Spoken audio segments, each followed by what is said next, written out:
This episode of Going in Raw is sponsored by Liquid IV.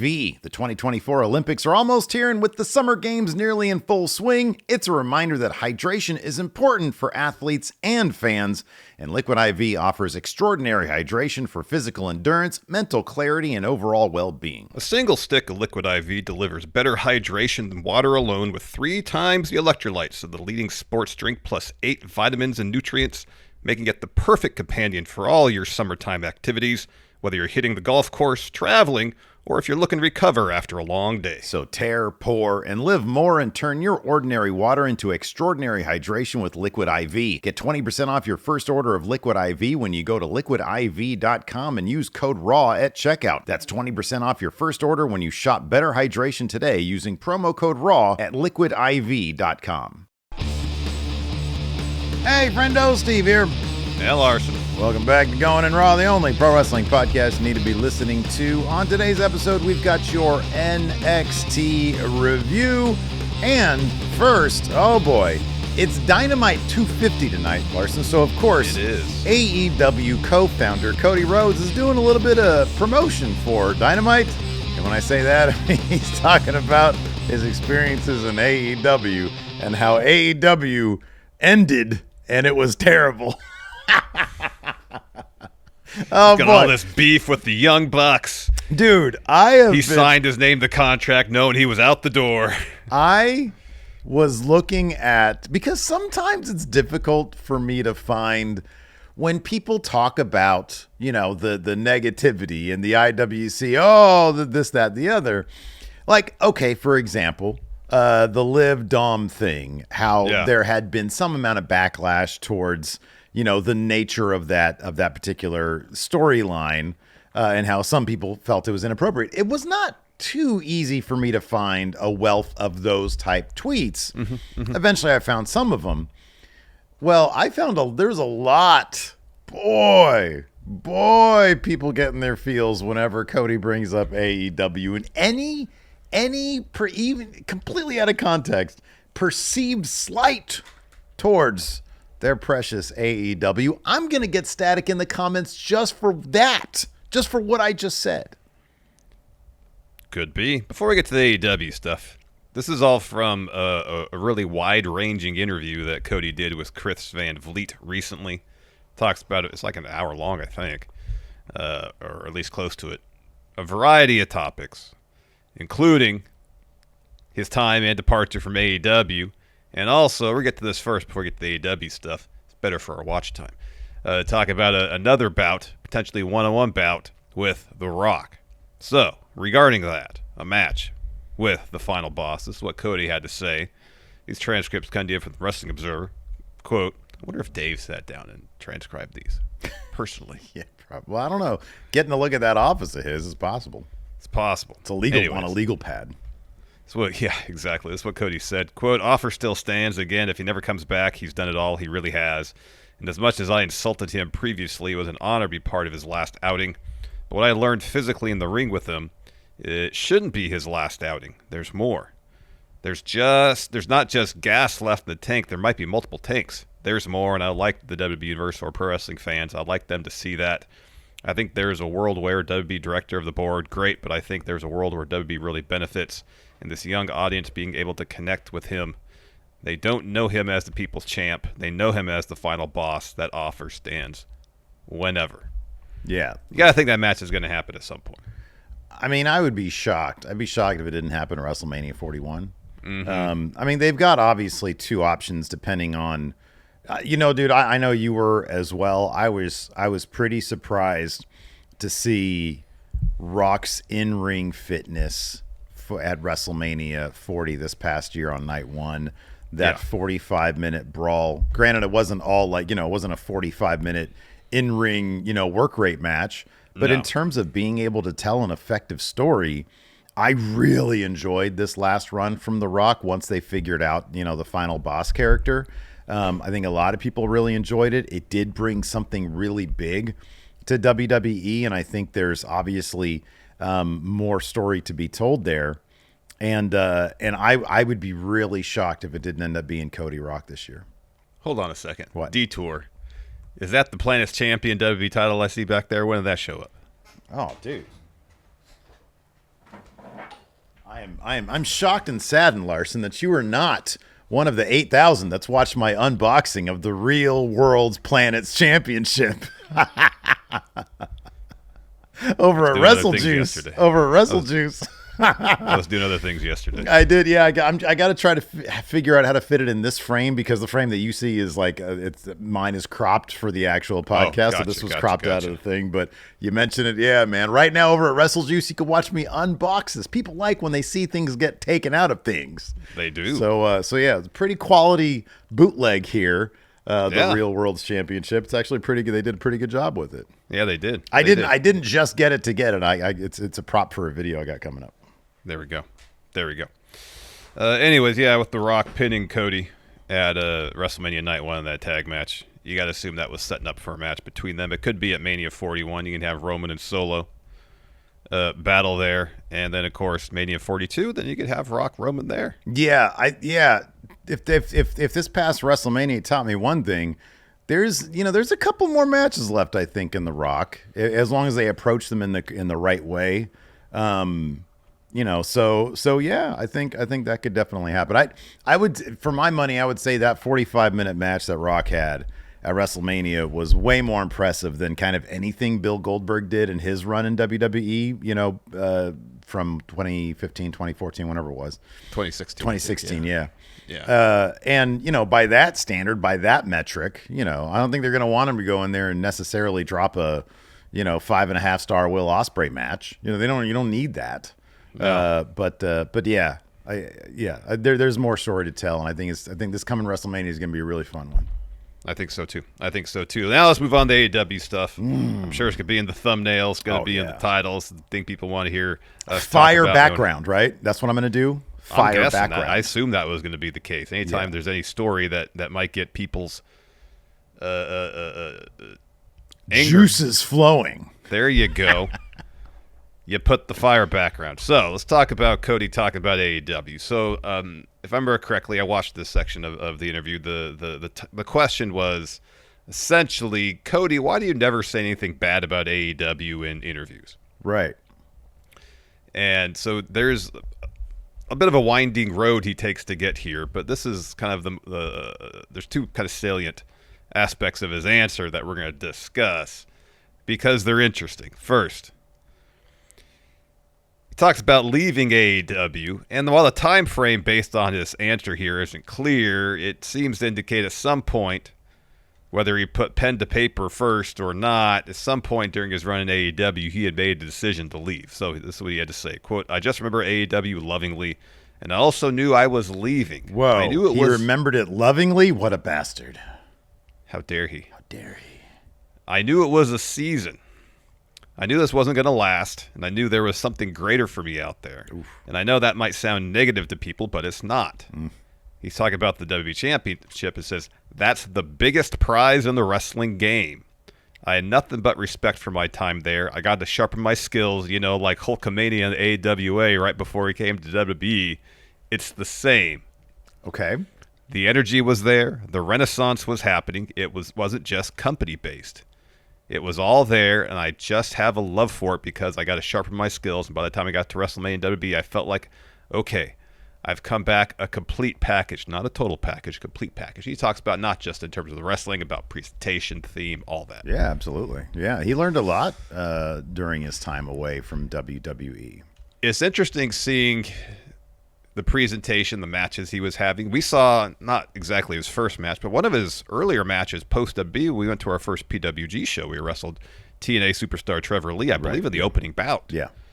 And he had the green pants, and he hadn't bleached his hair yet, and he was coming out with the bomber jacket with the fur collar, or the fleece collar. Mm-hmm, yeah. Like, that was his presentation. He hadn't adopted the ring yet. He hadn't done any of that. And it's interesting to see the evolution. I didn't even think he had Kingdom at the time. I don't remember when Kingdom made its first appearance. I don't remember either. I don't know. But you see, you look back at those days, and it's very much, all right, I'm stepping out of WWE, and I'm trying to discover who Cody Rhodes is at this point. Mm-hmm, yeah. And so he had a basic idea for the presentation he wanted, because the presentation I just described existed for a while. It wouldn't surprise me if the Kingdom coincided with the American Nightmare stuff, because That would make sense. that's when he was like he was going to fight his brother, and at what was it? Was that All In was the NWA title, That was the oldest stuff, yeah. and then All Out was Dustin. Yeah. And then at the end of that one, he was like, "I need my." He had Kingdom at. Didn't we see him at one of the New Japan shows we went to? Sorry, I always think All Out precedes Double or Nothing. Double or Nothing wasn't Double or Nothing where he fought Dustin. Yes. Okay, that was that. Okay. But I think Kingdom precedes that. Oh, does it? Okay. Yeah, maybe you're right. I think so. And then he started transitioning into the Homelander thing, which he also talks about Homelander as well. Chris brought up a lot of stuff that the internet likes to grab onto, and he says the Kingdom stuff or the American Nightmare stuff was very independent of the Homelander stuff. He was like, but I get it, blonde hair, all draped in the American flag, all that kind of stuff. He was like, but no, it was basically, just sort of, it was like soldier attire. It's like, like he's the Admiral of wrestling. Admiral. So yeah, the interview goes over a lot, but he was also asked, and yeah, I mean, it was interesting to see his evolution. The documentary that WWE did with him really does a good job of tracing that evolution as well. He also talks about, because he was like, oh, let me think of something bad to say about AEW. Says it basically tongue in cheek. He says he hated the perception that he wasn't important to the origins of AEW because he was the last to sign with the company. These transcripts come to you via Cultaholic. He says, I hated that in the Young Bucks book, they said I was the last to the signing, because that's a big thing. Some of the AEW defenders who don't realize they're turning people off to their product more than they're turning people on. That's one of the things people always cite. Oh, he was last. He wasn't that big a deal to the origin. No. He said, he mentions a dude off camera. He said, this guy here who's off camera was the first person to ever meet Tony, and he met him in a vetting process for all of us. So yes, I guess I was the last, and yes, I had different thoughts, and it's not incorrect at all what they said, that I was physically the last person to sign.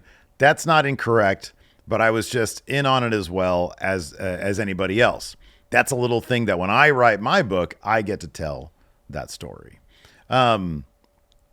So, yeah, I mean, honestly, it just sounds more like he's bothered by that perception that sort of got out there because of what they had written in their books, even though it wasn't incorrect. He's upset, or he's put off by this idea that, oh, Cody went to WWE, he wasn't all in on it, and in fact, he was the last to sign, which proves he wasn't really all in on it. Now, one day, Cody's going to write his book, and I'm sure whatever personal issue he had there in AEW may be revealed, or hopefully it would be. But yeah, I don't know. It is when he says AEW defenders who don't realize they're turning people off to the product more than they're turning people on. It seems, number one, clear, and he mentions this about Triple H as well, that they're very tuned in to social media. They know what the perception is. Triple H makes that clear, talking about the Sonic, rings videos and stuff like that. Like, he's aware of those, Yeah. He said he talked about receiving a text from Triple H after winning the Ring of Honor championship, and he said the best text that I received was Triple H saying congratulations, and in that, he follows up by basically saying, he says, there's the internet meme out there of Triple H having a burner account. He doesn't say yes, he does, but he does say that Triple H is very clued in on what is out there, what's going on. So I'm just one day, people are going to find out what that burner name is, and it's probably going to be hilarious. It is. I know. It probably is. Real quick, the first pair of Long Beach shows that we went to at the convention center. Yeah. Cody was on the card, main event night one, took on Okada for the IWGP title. I think that's the first time I remember hearing Kingdom. Okay. I remember that entrance. That could be. I remember that one. Okay. I don't remember that at all. Because he had the ring at that point. Okay. All right. Yeah. Boy. Yeah, COVID really just destroyed my memory. Anyways, he says... I could be way off. He could have not had the song until 2 years later, but that's how I remember it. It's so funny, dude, because some of these tweets about Cody and AEW are so hilariously defensive. There was one that said something like, there's always the one where they're like, oh yeah, well, he was trying all that bad guy stuff that wasn't working. He was getting booed out of the arena. And once the Stanford crowd turns on him, I'm like, it's been 3 years. Yeah. Like, it's been, and he just seems to be getting more popular. Like, it's been a long time. They seem to know what to do with him in terms of keeping people on the side of Cody. Now, if they continue to up the stakes against him, then, I mean, I don't know how long this can last, but I don't know. Like, the crowd really seems to be firmly on Cody's side. Yeah. And it's been 3, like, I get it. The first year or so was like, oh man, how is this going to work in front of this crowd? It didn't really work out in AEW. But at this point, you got to think they kind of know what they're doing right now with him. Well, and also what they're doing with him is so drastically different than what he was doing in AEW. Like, it's not even close. This is, right, in a lot of ways, standard wrestling babyface stuff. I'm really curious about what that like, they bring him in, because, obviously Vince was still there at the time, so he had input on this. And I wonder what the conversation or approach or philosophy that was spoken about was. This is stuff you were doing in AEW. We got to simplify it. You're going to be a good guy.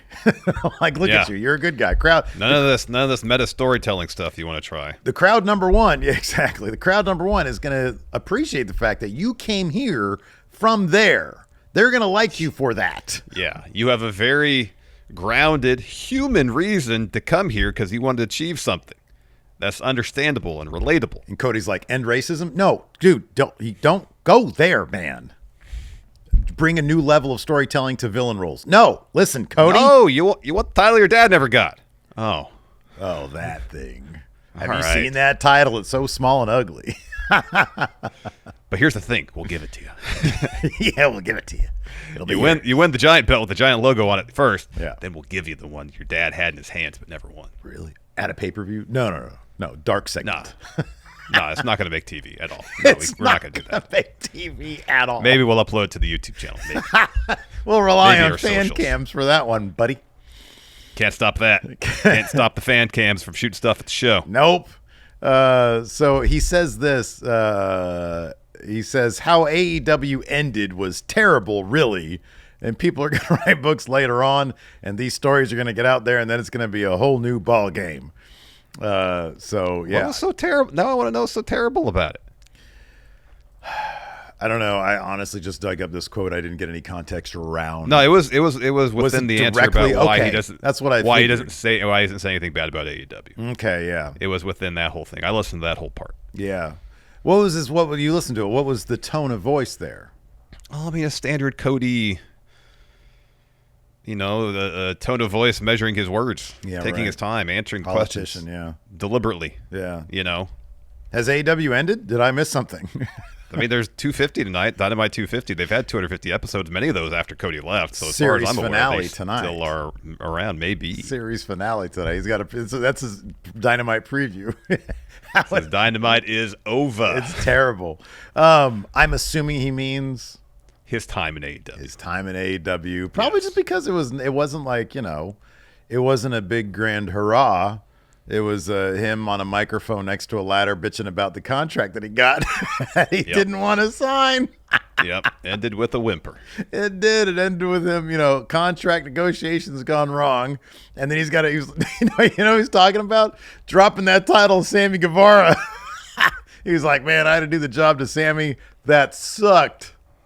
What a terrible way for AEW to end. Yeah, he's like, I didn't even get my Sting match. I could have lost a Sting and got out of there. Instead, I had Sammy Guevara. At least let me job to this new time traveler Aramis guy.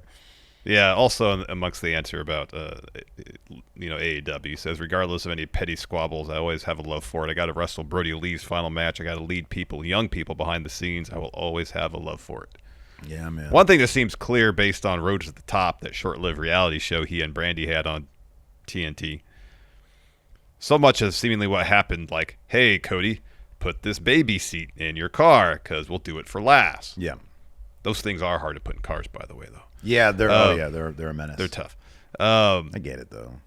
Yeah. The thing that seemed most real about that show was the bits backstage where he was trying to help talent. It seemed like he was the person people would go to talk to if issues sprung up. And he was the intermediary for a lot of people between them and Tony Khan. Yeah. Yeah. If I was a dude there at AEW, Steve here, a young 46 years old, just getting his career started, I'm like, the Boogeyman did squash matches on Elevation, yes. Right, exactly. On Dark Elevation. Yeah, man, I could see, going up to Cody, probably a bit better than the Young Bucks, It's like, hey, Cody. And he's like, yeah, let me give you here, let's have some coffee and I'll give you I'll lend you my ear. Okay, cool. As opposed to the Young Bucks, I don't know what their response would be. Get out of here, idiot. Wow. Well, there's that bit in what was it in? Oh, the other reality show where Being the Elite? No. The other one they did where Ty Conti is talking to them about ideas she had. Yeah. And they're like, okay, yeah, that sounds good. Yeah, it didn't really go very far, though. No, they didn't go anywhere, no. I feel like Cody would actually try for it. Young Bucks be like, oh, maybe. Yeah, sure, that's good. And then you walk away and they're like, I'm so joking right now. I'm just playing a fool. But he definitely did seem to be there for the people. That's a good presence to have in your locker room. And then he leaves and it all falls apart. Seemingly, yeah, man, terrible. Anyways, before we get on with our NXT review, Larson, would you like to pay some bills, perhaps? Let's do it. All right. This episode of Going in Raw is sponsored by BetterHelp, Steve. I've said this earlier in the week, so I know you've heard it. I'm assuming you're paying attention. There's a saying, and it goes, comparison is the thief of joy. Yes, you've heard that. Dude, no, man, I forgot about that. Yesterday you said, never mind. But anyways, here's an example for you. Say you're on your phone, you're scrolling through the social medias, and you come across a post of someone who seems like they got their act, their life, everything all together. Maybe you get a little envious, like Steve's doing right there. The thing is, in reality, they probably don't. Therapy can help you focus on what you want rather than what other people have. And if you're looking to start therapy, give BetterHelp a try. That's right. And the great thing is BetterHelp is completely online and is designed to be convenient, flexible, and suited for your schedule. All you got to do to get started is fill out a brief questionnaire to get matched with a licensed therapist, and then you can switch therapists at any time for no additional charge. Therapy helped me get back on track when I was dealing with severe anxiety in my mid-20s, allowing me to learn the skills I needed to better cope with my anxiety and set me on the course to living a better life and hopefully becoming a better Larson. So stop comparing and start focusing with BetterHelp. Visit BetterHelp.com/raw today to get 10% off your first month. That's BetterHelp. HELP.com/raw. And let's take a break here to get a word from our sponsor, Liquid IV. Steve, we're huge basketball fans. We just played basketball yesterday for like 2+ hours. Well, you played. I don't know what it was I was doing. Well, you were on the court. And I'm guessing we're both going to check out Team USA basketball squad in action in this year's Summer Olympics. Are you excited for it? I'm excited to see my man Ant Edwards. Absolutely. While our basketball skills may not be enough for us to make the USA basketball team in 2028, I can assuredly say that now. We can get gold medal hydration for our one-on-one hoops games with Liquid IV. A single stick of Liquid IV delivers better hydration than water alone with 3 times the electrolytes of the leading sports drink, plus 8 vitamins and nutrients. And while Liquid IV is awesome for our one-on-one contests, it's also great for mental clarity and just overall well-being. Yeah, and honestly, Liquid IV is, at this point, an essential, an absolutely essential part of our semi-weekly hoop games. I don't think we can get through 2+ hours of basketball twice a week in this Northern California heat without drinking Liquid IV. In fact, not only do we have our 2 one-on-one contests every week, I'm starting to play hoops Tuesday nights too. And Liquid IV helps me hydrate and recover so I can get as much basketball in as possible this summer. Liquid IV is also the ideal companion for all your summertime activities, whether you're enjoying the outdoors, hitting the golf course, maybe just chilling poolside, or like Steve and I, going out to the basketball court and shooting some hoops. Absolutely. So tear, pour, and live more with America's #1 powdered hydration brand, and turn your ordinary water into extraordinary hydration with Liquid IV. Get 20% off your first order of Liquid IV when you go to liquidiv.com and use code RAW at checkout. That's 20% off your first order when you shop Better Hydration today using promo code RAW at liquidiv.com.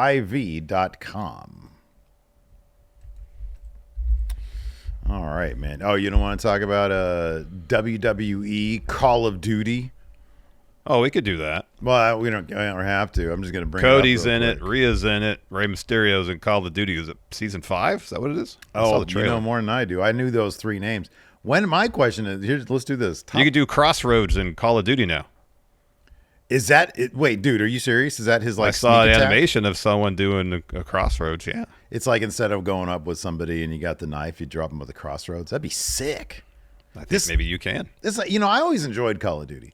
Yeah, you like the Call of Duty games. I wasn't very good at it, but it was a lot of fun. You know what I would do? I would do the thing where I would go on a bit of a kill streak, and then I would feel the pressure of that kill streak, and I would fall apart, and I would do terrible, and I'd be happy just to get like a 500 KDR. That's usually how I perform in our 3-point contest. Yeah, we're not really good with the pressure, are we? No. No. So yeah, I saw Rhea Ripley. My only question is, dude, where's Roman Reigns in this thing? Ooh-ah. Like, you would think you'd be right, Roman Reigns. Nobody's gonna get he's like spear super powered instead up. of the Crossroads, a spear. Yeah, that makes sense. It's kind of like, it's a little bit surprising, maybe. Do you think Vince would have been cool with WWE superstars running around shooting people with machine guns? Probably not, but I don't know. I mean, I don't know if Call of Duty is still the juggernaut it used to be in terms of the gaming world. Obviously, they still have a new game every year, and there's all sorts of content released for it, so it must still occupy still a big deal, yeah. a major spot in the market. It's just been joined by a lot of competition, from what I understand. Yeah. So the brand name Call of Duty in the gaming world still holds a lot of weight. So in terms of getting more exposure for the company, it's pretty neat. It is really cool, yeah. You get some of your top superstars in this game franchise that's been around forever, made billions of dollars, and sold how many copies. And you get some of your top names in there. That's good for the company. People are like, oh, wow, Rhea Ripley, she's cool. Yeah. I want to watch her wrestle now. Yeah, right. Yeah. I mean, also, I think at the Home Run Derby on Monday, the winner got a WWE title. Oh, wow. They're just getting those titles on everybody they can, yeah. If I won a major sports championship, I'd ask for the real world. So if you were in the 2024 U.S. lumberjacking competition, you won that, you would demand Planet's champion title made of wood. I don't know about lumberjacking, but there's another jacking competition I could probably win, Larson. Hey-oh! Does that would involve wood too, Steve? You did it! You did it too! Oh man, I like when I drag you down into the gutters with me. It's my favorite thing to do. Yeah. Anyways, anywho, let's talk about NXT, man. Rascals they're back. They beat the Gallus Boys. They did. Gallus Boys not on top. You know, considering the episode had a couple title matches. Well, I mean, come on now. You really consider Well, it had one serious title match. You consider Dante Chen title match. It was a match for the title, so technically it was a title match. The Duke thing was really good. The Duke Obafemi thing was really that was good. That through line through the episode was rather enjoyable. You know, let me ask you this. I'm going to go super broad right now, okay? Yeah, because macro. Macro, thank you. I thought of something when I saw Thea Hale in there with Roxanne Perez. Uh-huh. Has NXT, since its 2.0 scrubbing, have they reached the point where the call-ups are going to be a big, big deal? Like, I think of Thea Hale and how popular she is in that community, or in that venue, I should say, and the reception she gets, and Chase U in general. When they come up to main roster, Is that going to feel on the same level as, for example, Enzo and Cass did when they showed up on main roster? Because they didn't show up like a Shinsuke call-up or a Kevin Owens call-up, but it was like, oh, shit, we really love them in NXT, and now we're super excited to see them on main roster. Yeah. And it feels like, especially with a match like this with Duke versus Obafemi, where Duke really did, so to speak, push him to the limit. I see Thea Hale and how popular she is. I see what Chase U is doing. And I get that feeling with some people, like Obafemi himself. They're going to keep him around till the CW thing, but maybe after next year's WrestleMania, for the draft next year, he'll feel like he's like a Keith Lee when he came up, and it was like, and then they fucked him up. But like, it's like, oh shit, Keith Lee on main roster. That's a big deal. That sort of intangible feeling of, oh, this is a big deal. They are ready, and this is going to be so much fun, and there's a lot of cool shit for them on main roster. I haven't got that feeling since the 2.0 rebrand until very recently with that. Yeah, I think with how they've handled Braun Breaker, especially on main roster of late, he's getting over huge. He closed Raw this past Monday, posing over Sammy and Ilya with the crowd barking, you know? Yeah. In some cases, especially with the right talent, the formula to get somebody over isn't that complicated. You have them go out there and do cool shit. Yeah, but isn't there sort of like, when Braun Breaker showed up, it was like, okay, these people a lot of them just came out of nowhere. Yeah. And that time and investment and us understanding that, because so much of Black and Gold was like, well, a lot of these people have been wrestling already for 10 years. Their individual brands were well established, yeah. So it's like, hey, you go into NXT, that's the cool brand, but they're already ready. Yeah. With these guys, it's like, well, they were just security guards last week. Mm-hmm. And so that time and investment that they've made in honing their craft to prepare them to get to main roster, it seems like NXT has done like they have now, by virtue of the fact that it's been 3 years, it seems like that sort of feeling is there again. That could be. Remains to be seen. It feels like, to varying degrees, the latest class of NXT call-ups, Braun, Mello, not so much Kiana James. I don't like, she got called up, but she's been on TV like she 3 has not times. been anywhere, yeah. And I think it's had 1 match, maybe 2. It seems like, rather than kind of being Ilya, rather than being kind of cast adrift creatively and just not really having anything for him, at least there's some basic idea of, all right, we're calling them up, and this is what we're going to have them do. Again, that doesn't seem to be the case with Kiana James, and hopefully that changes soon. And that was always kind of the hallmark of the call-ups back in the day. For the most part, it's like, hey, we're going to call them up and at least do something impactful. If Vince, Triple H, whoever, saw main roster potential in them, like massive main roster potential, like Finn Balor, Kevin Owens, Nakamura, all had these high-profile debuts. Even the Four Horsewomen, there was that segment where they all came out for their call-ups. It was a very high-profile call-up for them.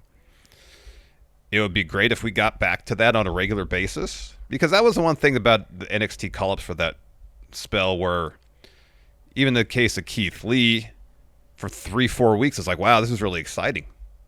They obviously want to do something with him. And then he wasn't on TV very much, and seemingly really they didn't have any plans for him past the first month. Yeah.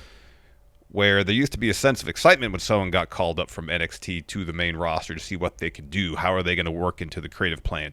What interesting matchups we were going to get out of this? And for the longest time, it was like someone got called up and then they were off TV. Mm-hmm. Yeah. Like they weren't utilized. Yeah. And you're like, why should I invest so much in these characters if I watch NXT for them to get called to main roster, for them not to do anything? I mean, Aleister Black was basically in a room for an entire year. Yeah, that was rough. And after spending so much time developing his character in NXT, developing mystique, like real mystique, for that to kind of all be thrown away just for him to sit in his room. And he talked about it after he got released. Dijak has talked about it since his release, the sense of creative frustration, because there seems to be, in a lot of cases, no vision for anything. Things are put out there. All right, let's do it, without any thought put into, well, what's the story going to be? How is this going to play out? Where are these characters going? And if we can take one thing we could take from Triple H's approach from creative, as we've seen thus far, is it's not across the board, it's not uniform, but in more cases than the previous administration in terms of creative, it seems like there's plans, there's care being put into people's creative. And there's a separate discussion if they don't have good concrete creative for them, is it worth putting them on TV, period? Again, that's a separate debate. But it seems like once call-ups get on TV, for the most part, there's a direction for them to go. The highest profile, I would say probably the most effective call-up was Finn Balor. Kind of like Carmelo Hayes. He went really high in the draft, but contrary to Carmelo Hayes, he immediately beat Roman and immediately became Universal Champion. That's a huge benchmark. Probably second would be Kevin Owens. Came out and beat John Cena in his first match. But John Cena was a mid-card champion at the time. Yeah. I mean, he was well past like world champion a million times, but yeah, and he's still John Cena. And he's John Cena, absolutely. But Finn to me is number one. And I'm not saying everybody is going to be close to that, but definitely there's two names like Trick Williams and Obafemi. And maybe even Roxanne Perez, when they go up to main roster, I could see them debuting. And I know Carmelo re-debuted on main roster after the draft against Cody in a match, but he quickly fell back down. But in terms of somebody who could be immediately put into the main event scene and kind of have some staying power there, I see Obafemi definitely filling that role. Now the world title scenes are a lot different now than they were back then. Yes. But in terms of that, oh my God moment, I think they've really built Obafemi, and I think they built Trick Williams to those levels that we have not seen in probably coming up on 7 to 10 years. And so, in that respect, NXT, they have done a hell of a job. And I think this, the TNA stuff, I think is actually really helping them maintain this idea of unpredictability. And as you call it the cool factor, Joe Hendry being on so much of their programming, I think is pretty awesome. And yeah, the show definitely has a jump to its step these days, a hop to its step. It does. We got a couple mentions of some talent arriving in NXT soon to the women's division. Julia, Stephanie Vacour, first Roxanne, women's champion, mentioned them in her promo. And then in the very next segment, Kalani Jordan in an interview. She's North American champion, of course, mentions Julia, Stephanie Vacour. Obviously Julia, she sat in the crowd for one of the previous premium live events. Stephanie Vacour just did the WWE's Tour of Mexico over the past weekend. So they've already been introduced to the WWE NXT universe. So it's not like a surprise that they're coming. It's going to be a surprise when they show up on TV, probably, for the making maximum impact when they show up. Yeah. But I thought it was interesting that, given the rumors and the talk specifically about Julia showing up at some juncture to take on Roxanne, that they would seemingly address that head on rather than just kind of, let's just set that aside, and when it happens, it happens. And I appreciate that Roxanne already has Julia and Stephanie on her radar. Yeah. Because that's given us as fans something to look forward to. Oh, I want to see those matches. Heck yeah. And it builds them up for the NXT audience who may not be that familiar with them. It's such a smart move to really embrace and again, it goes back to, are they listening? Are they paying attention? And all the chatter around these two names, it's really, I think, a smart move to address that, to have your characters be even fictionally clued in to what's going on, them understanding that these are two big names that are coming in. And it feels like, to borrow from one of the classic wrestling television programs, there's a storm coming. Except in this case, it's not named Thunder. It's named Julia and Stephanie Vacour. But yeah, no, I think that's a smart move because, again, it builds anticipation for that moment. What is it? The Great American Bash is coming up. Yeah. Do you think that's where we're going to see? I mean, surely you'd think Stephanie Vacour would show up there. You think they're going to load it all into one big thing? It's entirely possible. I mean, the initial rumor was that Julia was supposed to show up at the last Heat Wave. At Heat Wave, the last Premium Live event. Obviously, it didn't happen. I think she had a match with Marigold around that time. Yeah, she had a match with Marigold. Yeah. But I assume once she satisfies all her obligations with Marigold, she's going to come right over to NXT and going to be put right into the main event scene. I'd be shocked if that wasn't the case. Great American Bash is like regular TV, right? Yeah. It's on Sci-Fi too. Oh shit! I didn't see that part of it. Yeah, it's getting preempted from USA because of the Olympics, I'd imagine. Oh, that makes sense. Yeah, that makes sense. Yeah. So it's on Sci-Fi, so it's gonna run like right after Shark versus Tornado. We've got something like that. Yeah. NXT. Yeah. All right, they should do some integrations there. Shark, bring a shark guy in. Obafemi has like a shark fin. Well, that would kill his aura quickly. Yeah, exactly. That's what I'm saying. I'm about Oba, but yeah, maybe somebody else. Mm-hmm.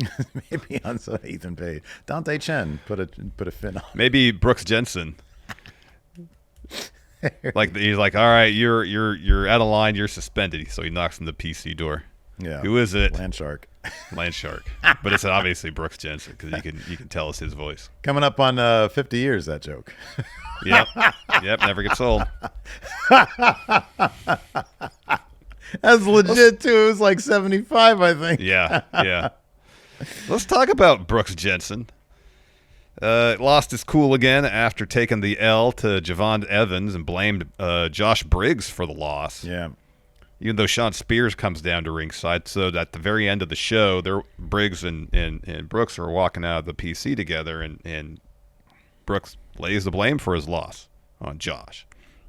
Challenges him to a no DQ match next week, and then gets into a waiting SUV, the passenger side, and that SUV drives off. Sean Spears is totally driving that SUV, yes. Yeah, I would think so. That makes sense, yeah. So that was kind of Sean Spears. He's kind of got his own learning tree type thing going on. So is this, do you think this is a learning tree, or this is like the Sean Spears family?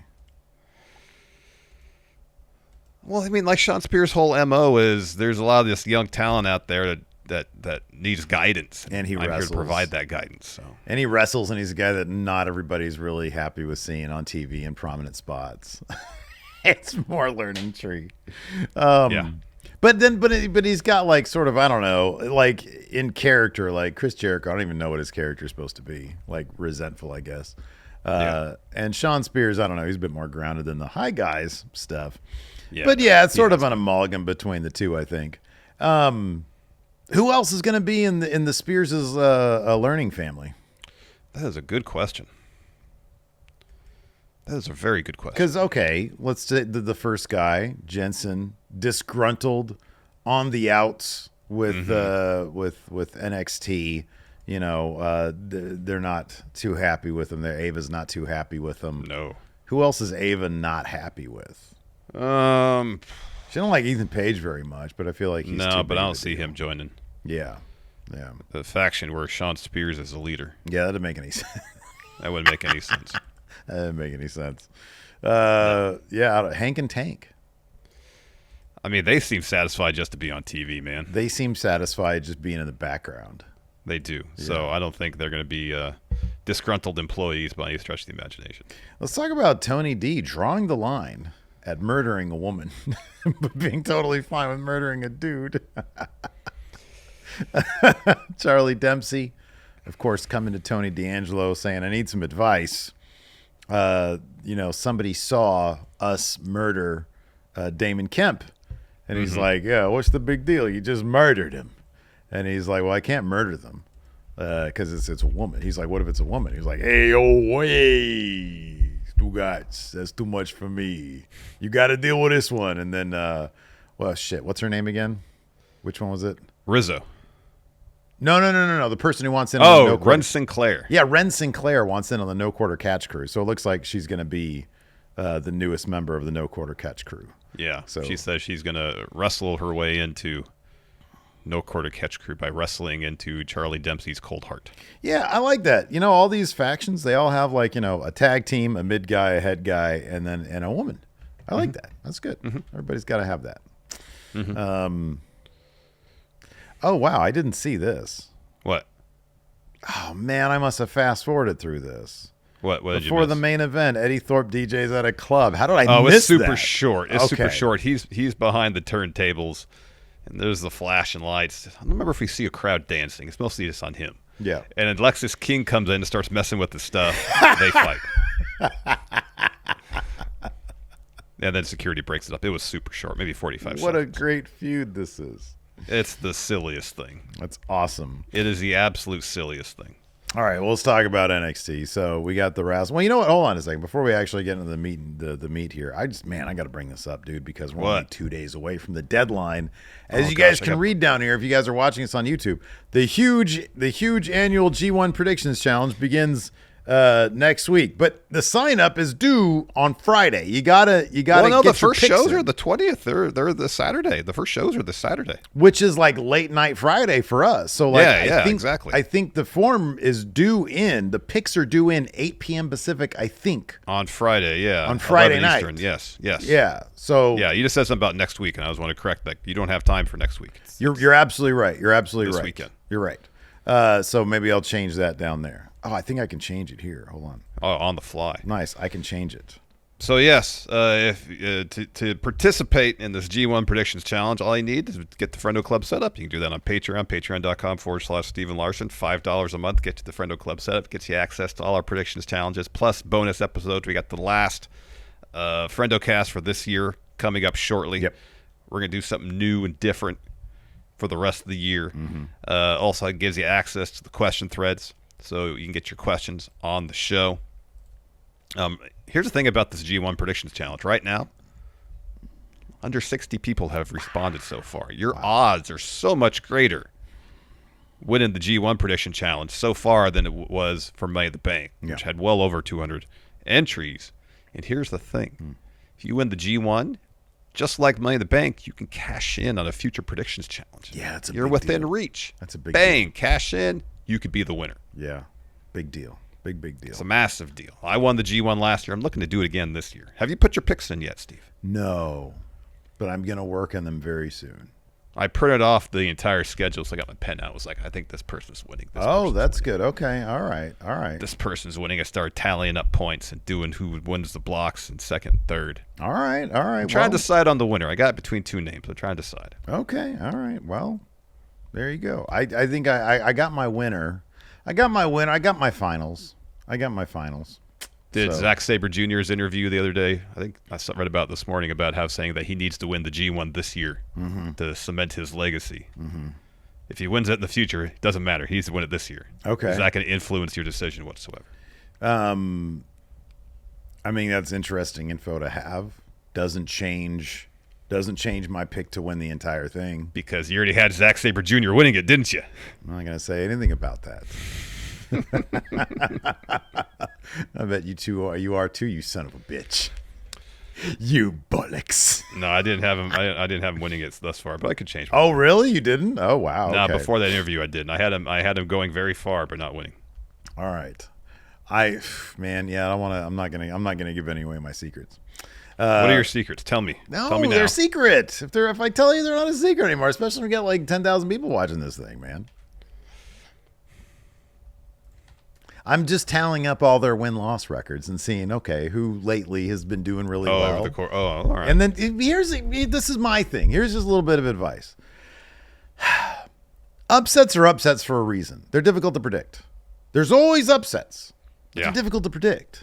They are. So, mathematically speaking, and look, really, you're the one who should be speaking on this shit because you won last year and I did not. But I'm not dealing with upsets. I'm just going by what the math tells me. So if the math says this guy is doing better than this guy, then I'm probably going to have that guy win. Yeah. So there you go. It does so happen.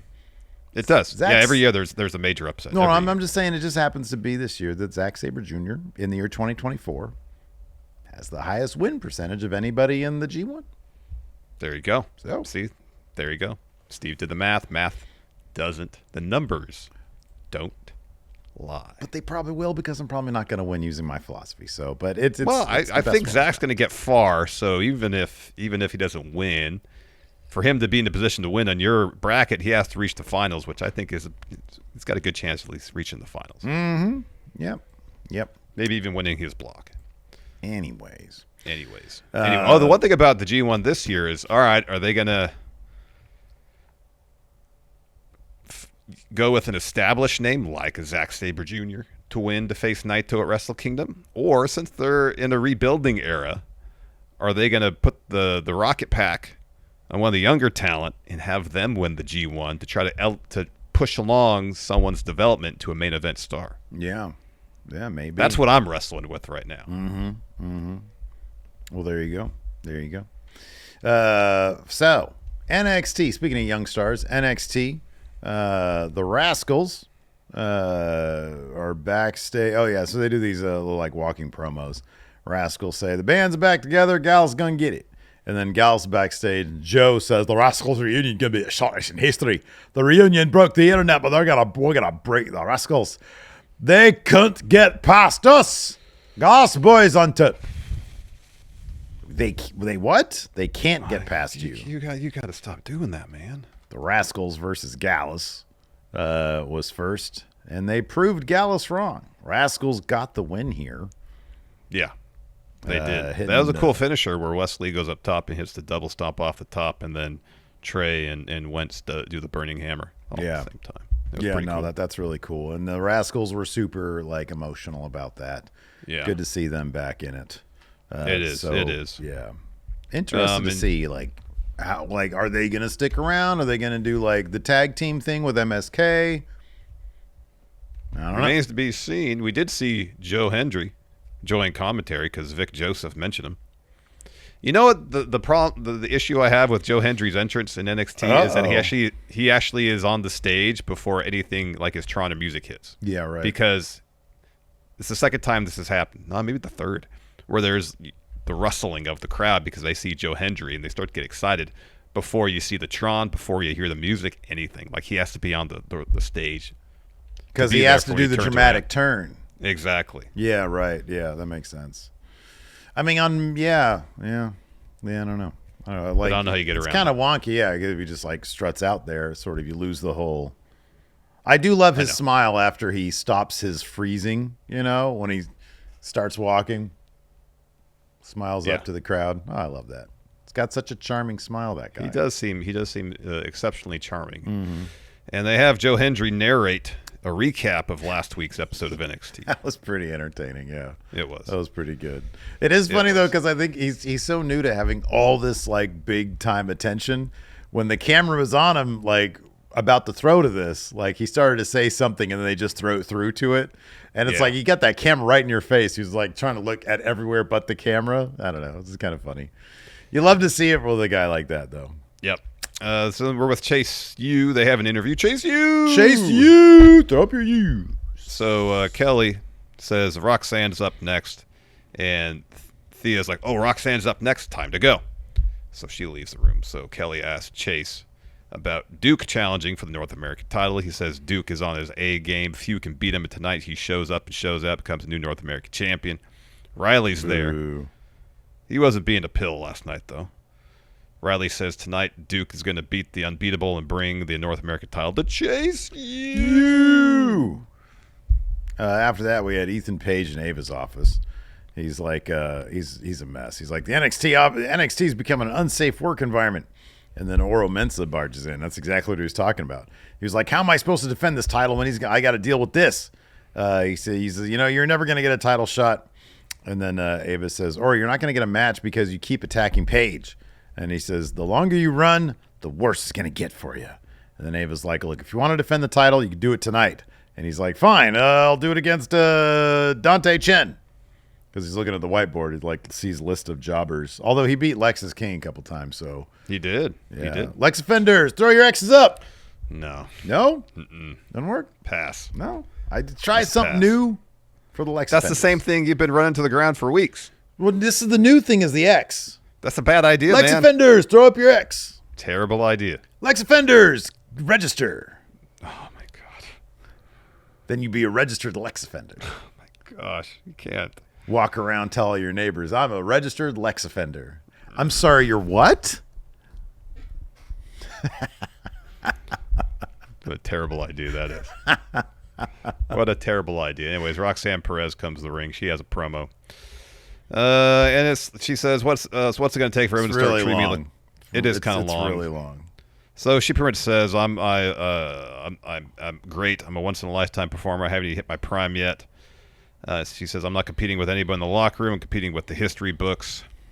She mentioned Charlotte made her TV debut 13 years ago. She's a 14-time champ now. It says, I'm on pace to shatter all her records. This is when she mentions Julia. She says, but you know what really pisses me off? When Julia comes to NXT, she's going to be trouble for Roxanne. When Stephanie Vacour comes, she's going to run through NXT. Well, guess what? Roll out the red carpet for anyone, because when they get in the ring with me, no one compares to Prodigy, which is why I find it laughable that Thea is my next opponent. This brings out Thea Hale. Yeah, so Thea comes out. She's like, she says, you come out here, act like everyone owes you respect, but nobody owes you anything. She says, I used to really look up to you.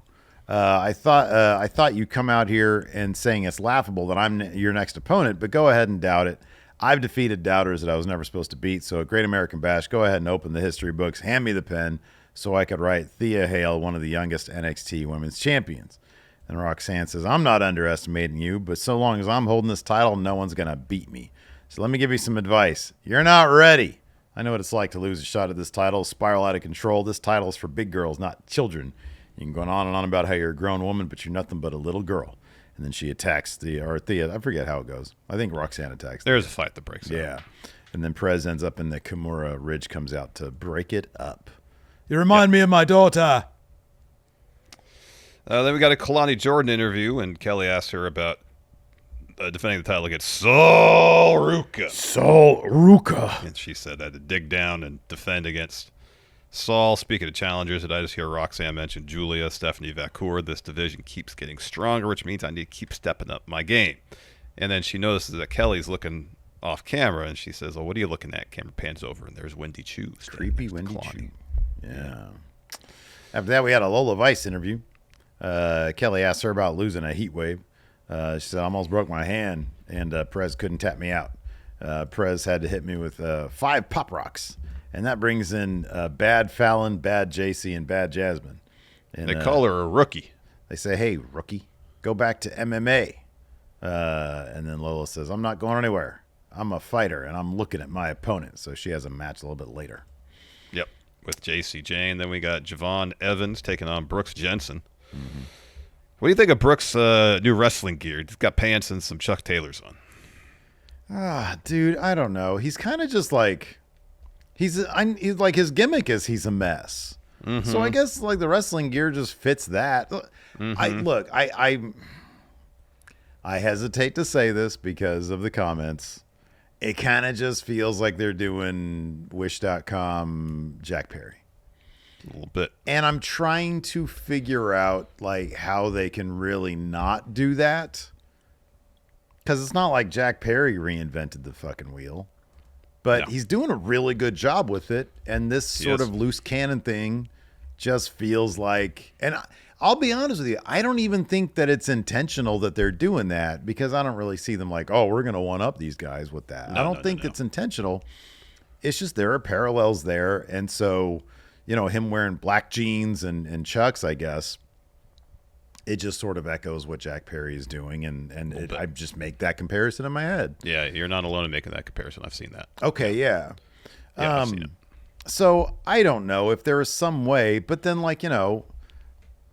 bad, scruffy looking bad guy wearing all black, that's, He's just doing it at the same time Jack Perry's doing it, and Jack Perry's sort of a little bit further up here.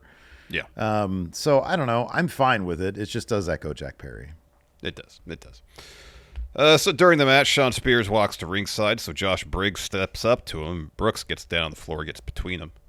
This allows Javon Evans to hit Brooks with a massive dive over the top rope. Puts him in the ring, follows with the cutter off the top rope for the win, and afterwards Brooks attacks Javon. Josh Briggs gets in the ring, stops it, and kind of escorts Brooks out. Yeah. I like Josh Briggs in this role. I mean, that does add a different dimension to it. Former tag not team to mention partner. Sean Spears is now Brooks Jensen's mentor. Yeah. And that could add a different, but again, when we've already compared it to a different AEW thing, it's like, is that hopefully they just add a twist to it and it sort of separates itself. Brooks Jensen is Sean Spears' mentor. Yeah, Sean Spears sits down with him. He's like, "Oh my God, I didn't realize I have so much more to learn from you, Brooks Teach Jensen." me everything you know, Brooks Jensen. Oh, man. You are my learning tree. Yeah, didn't think that would happen. After that, we got the D'Angelo family playing cards backstage, and then Dempsey walks in. He says, "Psst." I'll be honest with you. You know what's funny about this? This segment right here, I was like, oh, man, I kind of like this. I've not been Tony D's biggest guy, but more of this will help me. I don't know why. Maybe it's just he's rubbing off. Like, I'm just watching it. The more I watch, the more I'm like, oh, yeah, okay, I'm in. So I don't know. I'm coming around, I guess. It always happens. Doesn't always happen. Usually happens. Dempsey walks in. Psst, psst, psst. And part of it is just Dempsey, because he's fucking hilarious to me. And Tony comes over. He's like, "What are you doing? You don't psst the Don." And he's like, "Listen." He's like, "I had to do that thing to inferring that he killed Damon Kemp." And he's like, "Yeah, I know. Miles told me all about what happened." And he's like, "What?" And he's like, "Nah, I'm joking. I'm busting your balls. I know everything about everything that happens around here." And he's like, "Look, I've got myself in a situation. I need some advice." Which is great because, like, he's like, "I'm still coming after that Heritage Cup." He's like, "Oh, does the sun rise in the morning? Of course I know that you're coming for the Heritage Cup." So he's like, "Listen, there's a witness that saw us." And he's like, "Take him for a swim." And he's like, "It's not a him, it's a her." And there's something stupidly cute about him drawing the line. He's like, "Oh, hey, I don't know about that. You got to take care of this one on your own." And he's like, "Oh, you're useless." Yep. So I don't know. Yep. I thought it was a cute segment between these two idiots. It was. Then we got Dante Chen interview. Sarah asked about getting the title shot later tonight. And he says, this type of match is why he trains hard. He knows that Paige thinks that I'm an easy first challenger. But when you get your moment, you got to make the most of it. Yep. Then we had Trick. He's on the phone. So let me ask you this from a production standpoint. Was Ilya did they do this? Like Ilya's on the phone recording this? Yeah, I think so. Yeah. You don't think this was just a well-timed recording?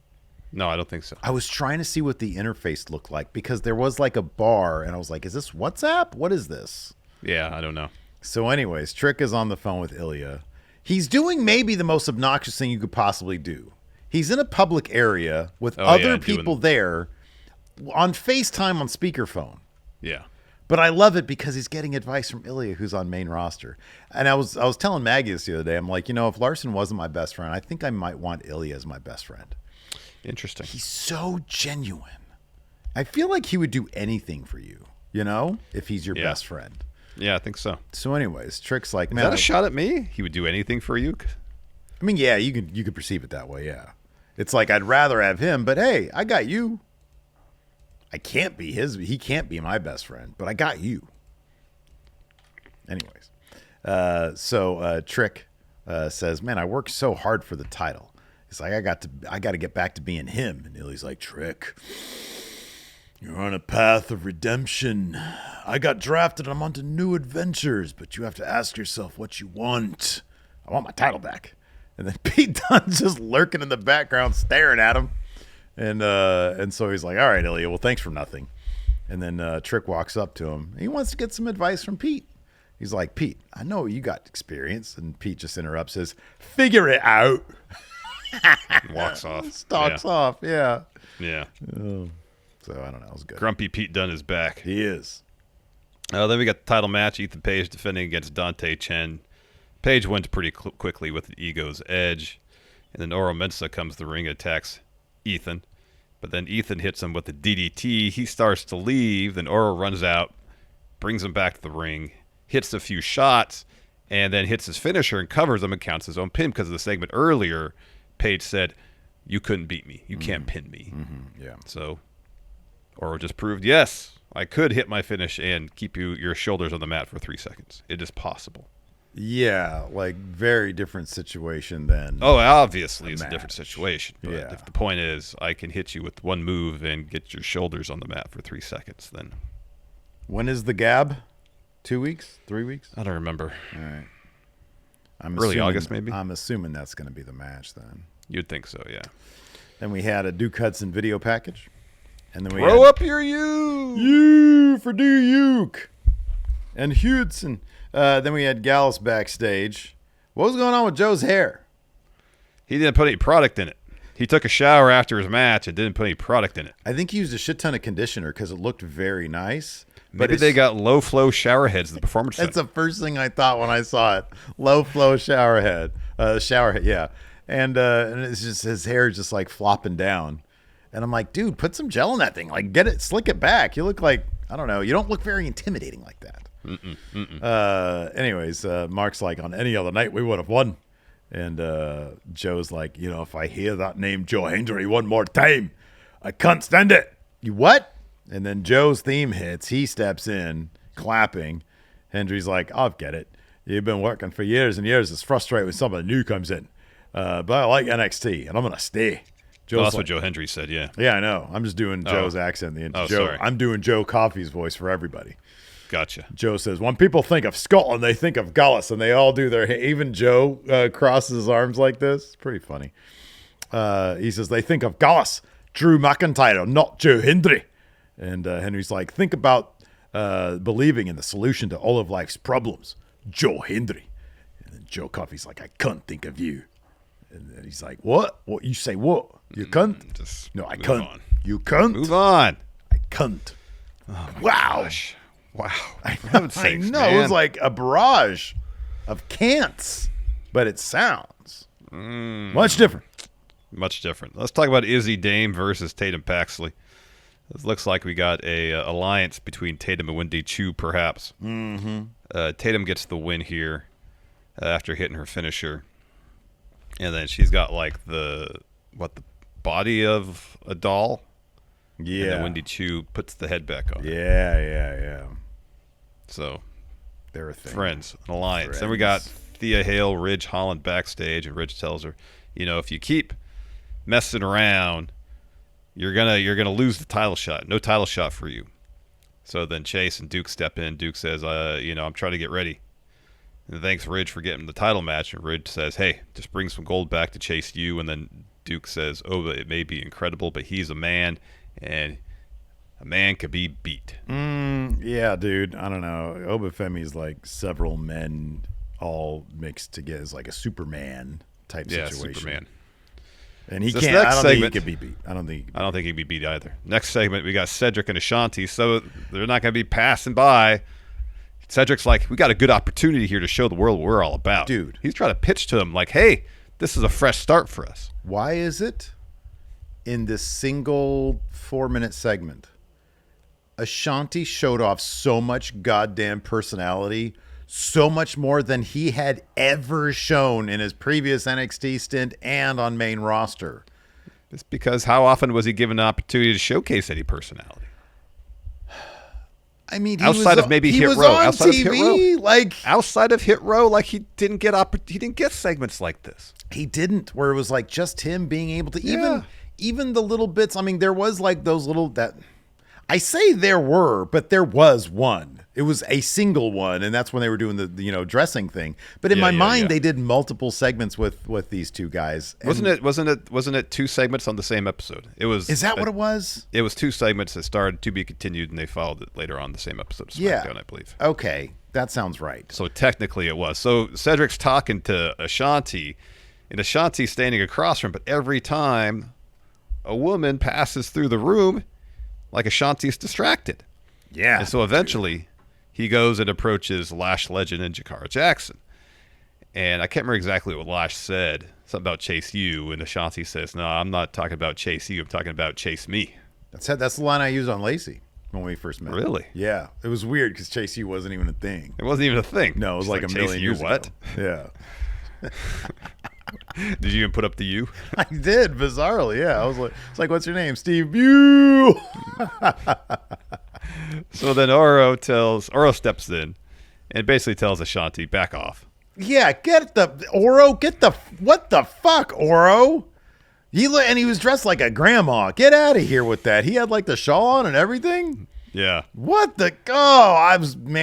Oro, you're about to get your ass whooped by Ethan Page. Number one. Why are Ethan Page's graphics just TNA or Impact Wrestling Revolution? No, not Revolution. What was the one? Rebellion? Rebellion, yeah. Yeah. Dude, his graphics were literally done by the same guy, and he just put the same assets over. It's weird. Oh. I had a lot of problems with Oro Mensah here. Ashanti Adonis, you know how it is being a new kid in class. And you know, you're in this situation where it's like, okay, all these fine ladies walking around, you know, now you're in a situation where you can really thrive because you're the Adonis. And so you find, oh man, Jakara Jackson. And then Oro Mensah shows up and he's like, hey, man, get out of here, Oro. No, but with your sad story, go. Dude. Wow. It's being a real, what they call, cock blocker. Not cool, man. Not cool. All right. Real hater. Sipping that haterade. What's your favorite candy, Oro Mensah? Now on haters. There it is. Yeah, dude. No, this segment was everything to me because Ashanti's just trying to get wet, right? And even Cedric's kind of being a downer. We get it. You're tied down. Well, no, at the end, he's like, "Oh, Ashanti, you're always looking for trouble," and Ashanti just says, "I know you love. I love trouble." And Cedric's not like, "Oh, Ashanti." He's like, "All right, this is the Ashanti I know." He's like, "Oh, can I watch a little bit?" Here's the thing. I feel like in terms of this story, Cedric's like, hey, when we're in the ring, just give me your focus there. Yeah, that's all I'm asking for. Right. Don't be fully engorged in the ring. Yes. Do that outside. Whatever. I'll be your wingman. Man. I'll be your dorky wingman. Because Cedric is kind of portrayed as like a nerd. Like a cool nerd, but still a nerd. Because he's like a dad. Or I don't know if he's a dad or not. But anyway, he's a married guy. And Ashanti is like the young horny guy, which is just perfect for NXT. Fits right in. Yeah, fits right in. So this is great. This is great stuff. Gonna like this. If they really amp this up, he said that's his catchphrase. You know I love trouble. He's not talking about getting in trouble. He's talking about the Lindsey Buckingham song Trouble. Oh, so that's got to be the theme song here. Well, we'll find out. He's got a match. It's Ashanti and Oro Mensah next week on NXT. Probably maybe be the worst wrestling theme song in history. Yeah, it's going to be pretty terrible. It's not a very intense song at all. It's like the opposite at all. Of that. It's pretty chill. It is very soft chill. rock. Soft rock that really rocks. Like the softest rock. After that, we got Lola Vice versus JC Jane. JC's working over Lola's arm that Roxanne Perez beat up at Heatwave, but then Lola ducks a clothesline, hits a back fist, whoop-ha, gets the win. Fallon then attacks Lola from behind. Jasmine gets in the ring. They start attacking Lola, but Lola eventually escapes. Soruka. Carmen Petrovic come to the ring to make the save. They all clear the ring of JC and Fallon and Jasmine. I really love how much love there's being shown for the back fist these days. Oh, that's a great move. Back fist is a terrific move. Oh, it's so good. Yeah. After that, we have Tatum backstage. Crazy. And then Kalani steps in and says, hey, you look like you found the rest of Wendy's doll. And Tatum's like, it's my doll now. Do you want to play? And she's like, the fuck? We're too old. We're adults. We don't play with dolls. And then she leaves. She tries to say it nicely, but there's no real nice way to put that to a person. Mm-mm. She should have just said, no, thanks. I'm good. I've got my own dolls at home, crazy person. Yeah. Instead of, we're too old to be playing with dolls. Man, I'm 46 years old. And I fucking bought this thing off of eBay. Yeah. I'm not too old to be playing with anything. Nope. So then Ethan Page had an interview, and he's asked by a interviewer who is off camera, "Are you upset with how tonight played out?" And Ethan Page says, "Upset about what? I successfully defended my title, but then Oro tried to ruin my night, just like you are trying to ruin my night. Asking me those type of questions." Mm-hmm. So then the interviewer proceeds to ruin Ethan Page's night further. Says, "How do you feel about Oro pinning you?" And Ethan Page says, "Stop. He didn't pin me, because I'm still NXT champion." Mm-hmm. Yeah, man. After that, we had OTM with, it's a mixed tag thing because they've got Jada Parker. It's not the tag team, just two dudes versus the Good Brothers and Mia Yim. Bronco and Lucian. Bronco and Lucian. I'll remember their names at some Bronco, point. Nema, and Lucian Price. Yeah. Right. OTM. Right now, Bronco's the dude with the face mask. The face mask, yeah. I'll remember. He broke his nose. They got a great. That GTA branding is awesome. They're such a solid team right there. They are. And this is a pretty decent feud they got going right here. The Good Brothers end up getting the win here with the Magic Killer. Of course, it's coming off the heels of Jada Parker beating Mia Yim in that awesome last woman standing match that they had before. Street fight. It was a street fight. Sorry, it was a street fight. You're right, yeah. It was a really fun match, though. It was awesome. Yeah, it was a great match. Boy, that was a fun match. They get the win here. That feud continues. Afterwards, we have No Quarter Catch crew backstage. Miles is like, "Hey, are you good?" And Dempsey's like, "Be quiet. I need time to think." Ren Sinclair shows up. She's like, "I'm going to be part of the group, and I'm going to tell people what happened." And he's like, "Oh, you better not." And then she starts trying to, wrestle with Miles. And Dempsey's like, "Will you stop?" She's like, "One way or another, I'm going to wrestle my way into the group." Yep. Yeah. And that's after that we had the Eddie Thorpe bit where he's DJing. I'm so upset that I missed that. And Lexus King comes in and starts pressing buttons and stuff. See if I can find that on social media. Doing the turntables. Fight breaks out. Security breaks up pretty quick. It's super short, dude. Lexus King, Eddie Thorpe. So then we had our main event, Duke Hudson taking on Obafemi for the North American title. Really fun match. Go check it out. Oh, this was awesome. This was great. It was great. Oba, of course, gets the win. He hits a choke slam, gets a 2 there. He puts Duke on the top rope, but Duke hits a sunset flip powerbomb, gets a 2. They both roll to the floor. Oba hits Duke with the belly to back on the announce table, puts Duke back in the ring, and hits pop-up powerbomb to get the win. Yeah.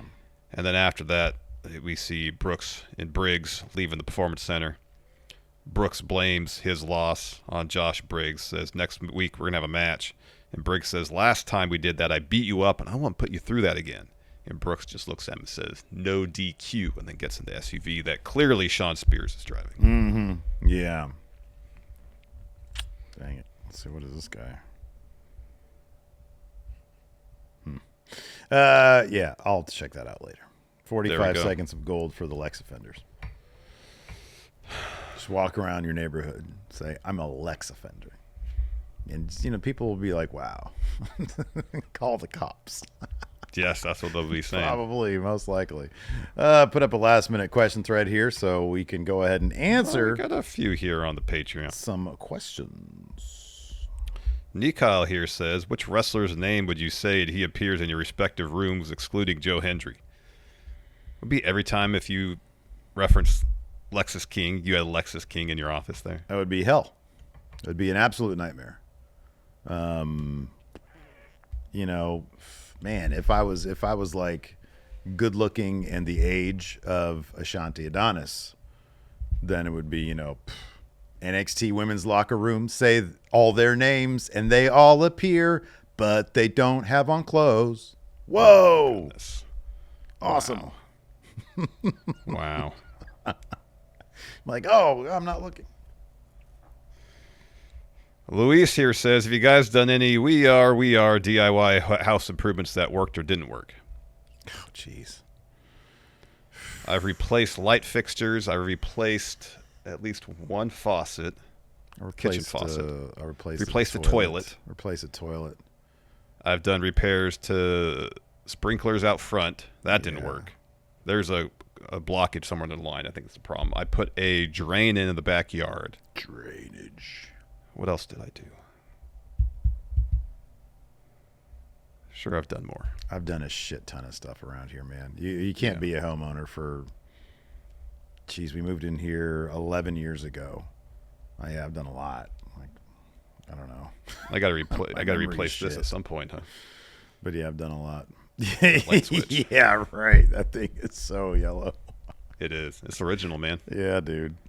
Let's see here. Joe the Meme Maker says, how would you book a British Strong Style reunion? True. At this point, they're like, number one, Tyler Bate is so far away from coming back. Yeah, he's like a year out, probably. So he'd have to come back first. Pete Dunne would have to be like a good guy, I guess. Or Tyler Bate comes back. No. Yeah, they're British Strong Style. You got to do British Strong Style. They got to be bad guys. Well, yeah, that's what I was about to say. Like, Pete Dunne, keep him the way he is. Tyler Bate comes back bitter because he missed all that time. And so he's, just completely devoid of that bullshit meditation, guy that he was. So he's just old, grumpy Tyler Bate. And then Trent Seven comes back.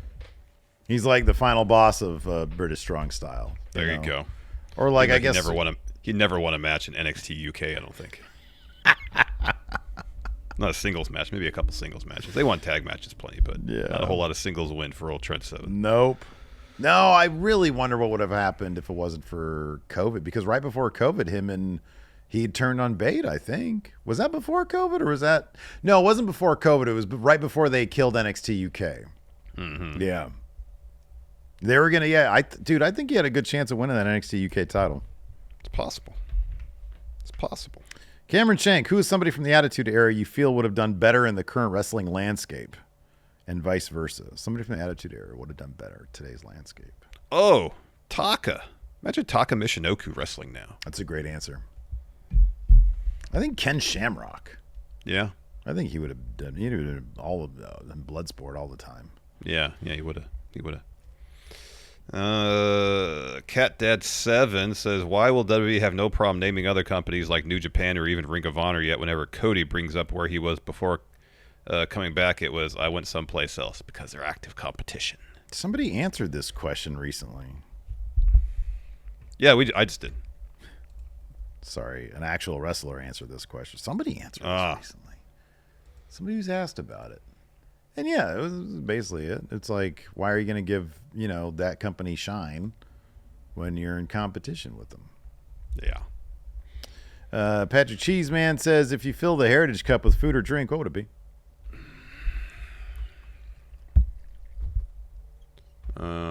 Cinnamon rolls. Wow, that's a great answer. Yeah, that's a really good answer. It was Nick Aldis. And he said, he said, you don't want to give them a spotlight, but honestly, if you want to see the impact of AEW, you just look at Cody. AJ Otani says, what would Brock Lesnar's legacy if he only had his first run? So if he never came back in 2012.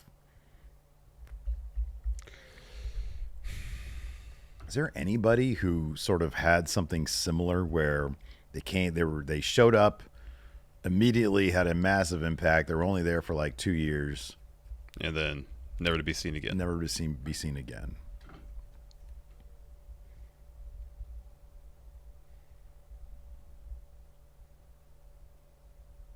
Yeah, that's a good question. Like, imagine if diverticulitis just completely took him out of active after physical. after he retired from UFC, he was just went on his farm and stared at his land. Yeah. Yeah. Yeah, I don't know. Would he just be kind of an interesting footnote, or be regarded as, if he had stuck around, what could have he accomplished? I mean, I think he would have been. I think he would have been more than a footnote. I think it would have been like, man, that'd have been crazy if he came back. I don't know. Yeah. This is a good question. I don't know if there is a parallel there. Payday here says, can you guys combine two jobbers depth guys to make a main eventer? So you take Karrion Kross. Yeah. He's a depth guy. Yeah. And a jobber? Well, jobber or depth guys. Oh. So they could be both depth guys or both jobbers. Okay, so take two depth guys to make a main event guy? Yeah. Okay. I mean, Karrion Kross has, like, almost everything.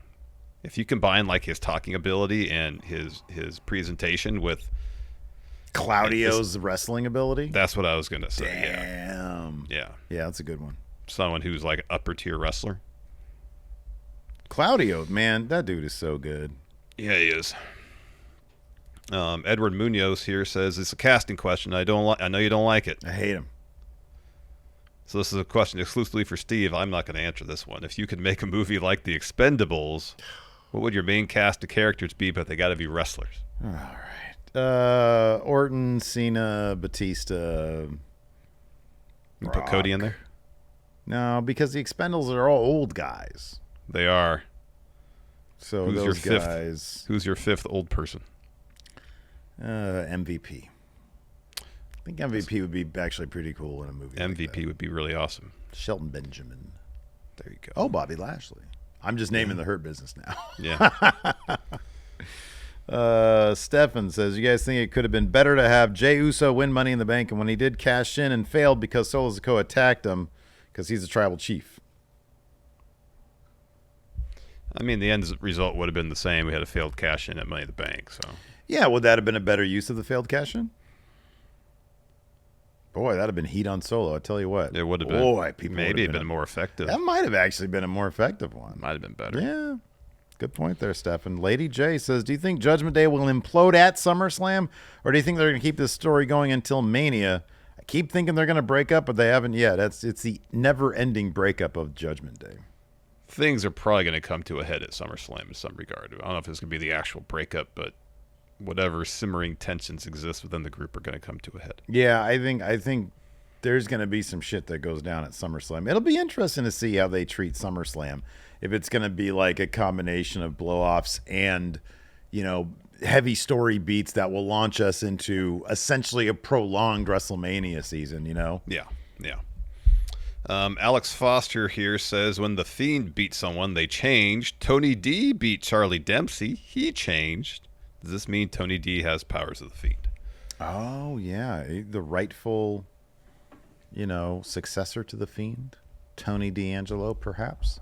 I mean, the biggest thing is that I'm starting to change on my Tony D stance. That's the craziest thing. Not so much that Charlie Dempsey's changed, that Steve has apparently changed. Yeah. But like you said, that happens all the time. It's basically inevitable.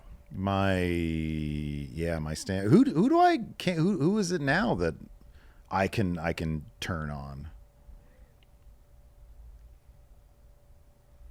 I don't think I kind of dislike anybody right now. Sean Spears. Well, even Sean Spears, I think, has his. There's elements of Sean Spears that I really appreciate.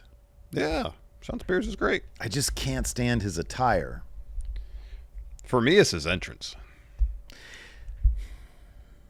It's because it's going into like a musical territory. All that jazz. It seems like a thing where he or production thinks it's super dramatic, but it's not. I think that in his head it comes off like almost Reservoir Dogs-ish. But in my mind, it seems like he's going to stand up and start using the chair in a dance routine. Yeah. The mask was cool when he had the mask for his entrance. I like the mask. He's got to bring back the Ming the Merciless collar. He's always had like kind of like really tacky, gear. Yeah. So I don't know. I don't know either. Anyways, but no, I like Sean Spears. Number one, Sean Spears seems like a cool guy. He seems like a nice guy. Yeah.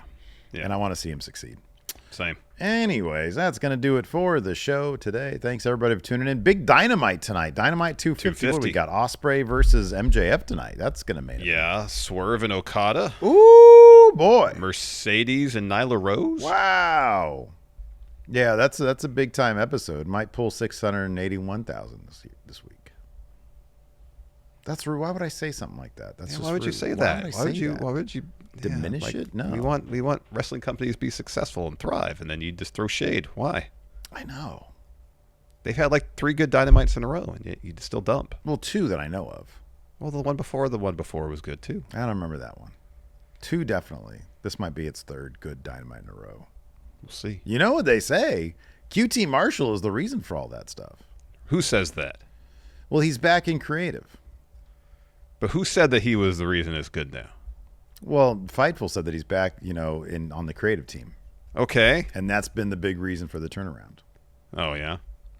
Well, I added that last part. Yeah, I was going to say, because I don't remember that. Well, dude, you can put 2 and 2 together, Larson. You know, you add QT Marshall to anything, it makes it better. Did you see him at that fucking... Hey, Dell, listen, did you see him at that bodybuilding contest? Yeah, he was in good shape. Good shape. I think he He's won really it. good shape. He's in the best shape. For QT Marshall. For all those bodybuilders. Yeah. Man. Yeah, that's awesome. No, Yeah, dude, good for him. This is what's happening. QT Marshall's in creative at AEW. Cody All right, smart really me up. can't get over that he's still not able. So he's like on the phone with QT. He's like, you guys should do this. You should do this. And so Cody's the guy that's leading AEW's creative like back in the day. Why would Cody do that? He's bored. It's like, Because all the ideas that he wants to do in WWE, they're not letting him do, huh? Yeah, because they're probably terrible. But they work for AEW. Anyways, enough of this tomfoolery. Thanks, everybody, for tuning in. Appreciate it. Till next time, we'll see you guys later. Goodbye.